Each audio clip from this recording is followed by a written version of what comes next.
Broadcasting live from the Business RadioX studios in Atlanta, Georgia, it's time for Coach the Coach Radio. Brought to you by the Business RadioX Ambassador Program, the no-cost business development strategy for coaches who want to spend more time serving local business clients and less time selling them. Go to brxambassador.com to learn more. Now, here's your host. Lee Cantor here, another episode of Coach the Coach Radio, and this is going to be a good one. Today we have with us Jeff Martin with Company Growth Academy. Welcome, Jeff. Hey, thanks for having me, Lee. Well, I'm excited to learn what you're up to. Tell us a little bit about Company Growth Academy. How you serving folks?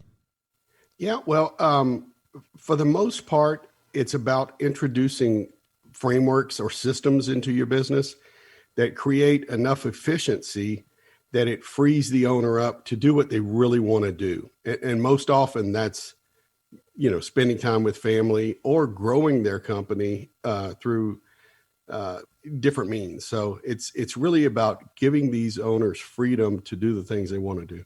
But you built it around kind of creating systems and processes that are replicatable, that can be, I don't want to say set it and forget it, but it can at least give you a framework to run your business on a day-to-day basis. That's right. And I believe that the simpler, the better, because, if you have employees, they have to get around this. And if you put something in your business that's too complicated, it's not going to go well. So simple is not always easy, but simple frameworks that when all coupled together, give you an operating system that provides freedom. And then if you do it right, your life becomes a lot easier and a lot less stressful. Yeah, no doubt about it. And again, it's to me, we go into business for particular reasons. Most often it's to have freedom, business decision freedom, geographical freedom, financial freedom. What we lose, though, is time freedom and opportunity freedom. And so you take a typical service provider, they are the service. And so it makes perfect sense that when they start their business out, most of their systems are revolved around them. And so their employees and their customers really become overly reliant on them being there. And so it really takes away from the time and opportunity freedom you need to grow your company. Yeah, you're talking my language. I am a big proponent of systems and processes, and it's something that can be game-changing if you really invest the time and do the kind of work up front to really put those in place. I am with you 100%. Now, talk about your backstory. How did you kind of arrive at that kind of a conclusion that teaching people how to implement systems are the way for growth? If I'm being perfectly honest, it's because I got trapped in a business. Outside of 4 years in the military, I've been 100% sole proprietor, business operator, and entrepreneur. I basically grew a company so fast and got so I didn't have a healthy position. You want to be on top of the company and controlling it, but when the company takes control of you and every decision you make, it really takes away from the power that you can have. And so I was able to regain my control and gain back some freedom by implementing systems and frameworks and basically fighting and struggling. So to tell you, it's because it happened to me and I broke through it. So you were struggling, and then you almost had to put these systems in place, or your business would just kind of run you over pretty much. Yeah, 100%. And it was a really good thing because my company was growing so quickly. It just had control of every decision I made, everything. And you've probably heard this 1,000 times.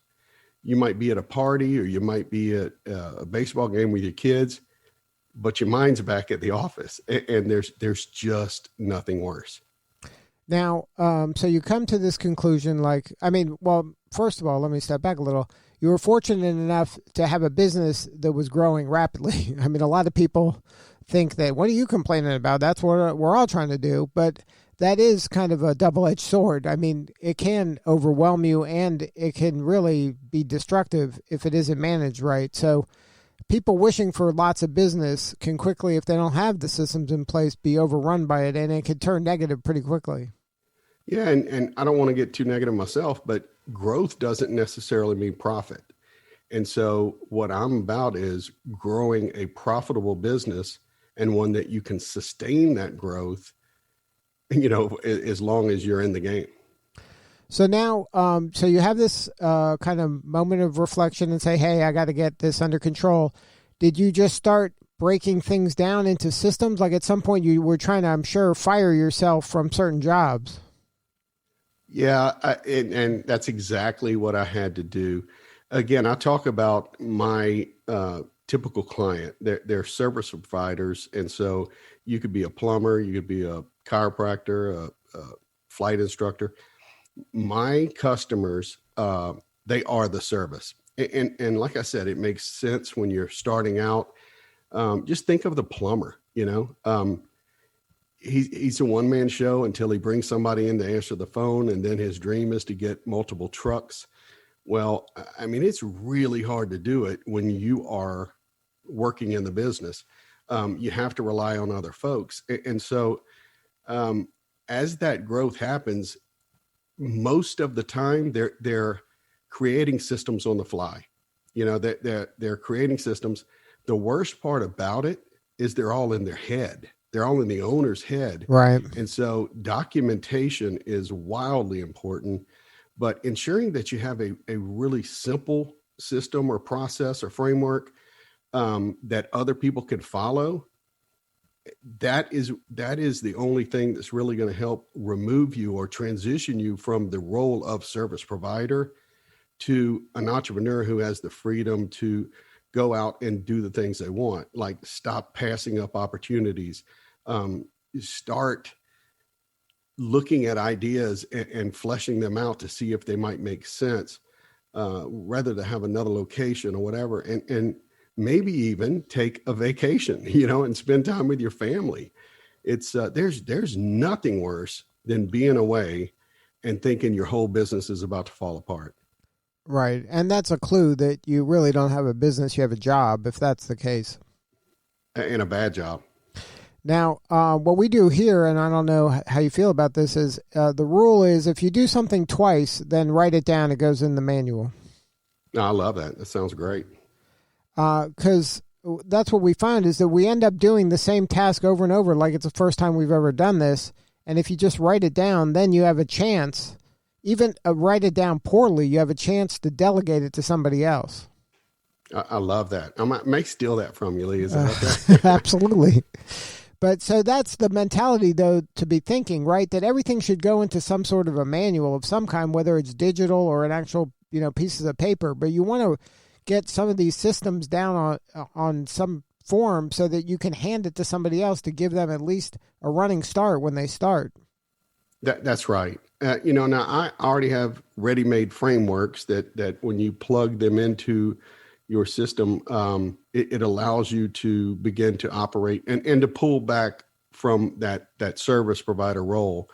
And it gives you tools to train your folks so they can repeat and replicate what you're doing. And so but you're 100% right. Even writing it down badly or writing a checklist, and truly, I don't care if it's a checklist or a video of the step-by-step process, but the thing you want to avoid, if you don't, I was a franchisor at one point in my life, and that's the business that I talked about that grew so quickly. So with a franchise model, you have to have standard operating procedures or, operations manual. The challenge is getting people to follow them, because if it's not one to done, and if, the last thing is to lock up and turn the lights off, trust me, one day, if you don't have it documented, you're going to drive by and the lights are going to be on. Right. And so you just have to document well. So I love that y'all do that. So now walk me through kind of what an engagement with your firm looks like. What is my struggle? I'm a service provider. I'm a solopreneur at first, I would imagine. And I'm getting too busy. And it's one of those, a lot of solopreneurs suffer from feast or famine. When I got a job, I'm working on the job, so I'm not marketing. And when I don't have a job, now I'm marketing, and because I don't have a job. So it's, I'm either on one or I'm on a high or a low, depending on, the time of the month. You're right. So the first part, like anybody would say, the first part of a cure is admitting you have a problem. We business owners are sometimes control freaks. We want to do it our way because that's the proven way, and we prove to ourselves that we like that. So you first have to seek help. Once you reach out to me, what I would do is I would sit down with you and do a business assessment. It generally takes about 2 hours, but it's designed to get to know you. I think it's fair that you should get to know me, or a prospect would get to know me and how I might be able to help them. And then I go into a real structured interview where I look at the separate parts of your business to find out what systems you have in place and to see what's working. We then look at see where we have room to improve. And then we look at, I create a roadmap for you, a 90-day execution roadmap. What I like to do, Lee, is work in 90-day cycles. And so we'll put our heads down and we'll start implementing, 1 or 2 or 3 frameworks, depending on what we can get done in 90 days. Then we come up for air and look at what we need to do next, celebrate victories, continually improving things, and then, could put our head down and get to work again. And so that's how it is. There's some teaching that goes on to teach the frameworks. There's some coaching that will always be going on to ensure that you're on the right track. And then sometimes facilitating. Sometimes I'll work with my customers' clients. One of the things that I found out early on, because I had a great desire to work with the owner himself or herself. And I found that oftentimes the way to help the owner most is to help bring up the team and grow the team. And that really does help them, make that transition to a confident entrepreneur with time to do what they need to do. So now, so when they're working with you, are they working with you one-on-one, or is it in a group format? Like, what does the engagement look like from the customer standpoint? Both. I say it's one-on-one, but what I mean is one me to one you is the business, So I will work with the owner, I will work with the leadership management team, or I'll work with the different departments. I'll go in and work with somebody, the sales department and the sales team. I'll work with the marketing team. So wherever we have an opportunity to improve something, typically we'll add in a framework, and then we'll teach that, we'll coach it, and we'll make it happen. So one of my engagements might be a one-to-one coaching session with a client, face-to-face or via Zoom. Another session might be a small workshop where I bring in the whole company or a different department, and we do a 2-hour workshop to get something installed. And then I work it with small groups. Either I have several business owners, or I'll have their team and work as a small group only. So it's the same product, if you will, service, providing the frameworks and coaching them through it. But I offer different mediums to make it happen. I just want to see you grow and free up the owner to do what they really, truly want to do and need to do for the company. Now, can you share a story where you were working with somebody, and maybe share don't name the name, but the pain they were going through and how then they started working with you and how you were able to help them get to the next level? Yeah, sure. I have a client. I can tell you several, so I'm thinking about which one to talk about. I have a client, though, that owns physical therapy clinics. He started out as a solopreneur, and started in that growth phase. After several years, he realized I have to back out a little bit, but I just don't know how to do it. And so he began, replacing himself, if you will. Today, he has 4 locations in our area. He's in a leadership role rather than the day-to-day operations. He still does day-to-day, but he's got it in a situation now where each one of his physical therapy locations has a clinic director. They're fully staffed, and he does some oversight. He does some coaching. He does leadership. So what's funny is, I've been coaching for 30 years in every business I've ever owned. It's so nice to see these owners really become coaches and leaders rather than service providers. Yeah, I'll tell you, and I've talked to a lot of coaches doing this show, the coaches seem to get more kind of joy and satisfaction from their client's success than even from them getting another client. It's so true. In fact, rather than market, I would rather work with somebody, So we coaches can find it's feast or famine sometimes too.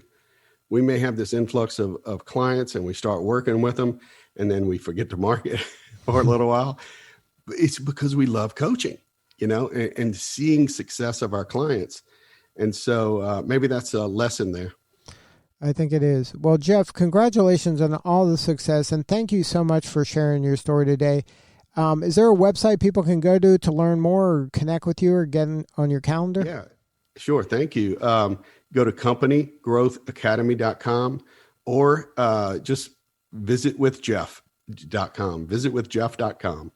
Good stuff. Well, thank you again for sharing your story, Jeff. You're doing important work, and we appreciate you. Lee, thanks for having me. I sure have had fun. All right, this is Lee Cantor. We'll see y'all next time on Coach the Coach Radio.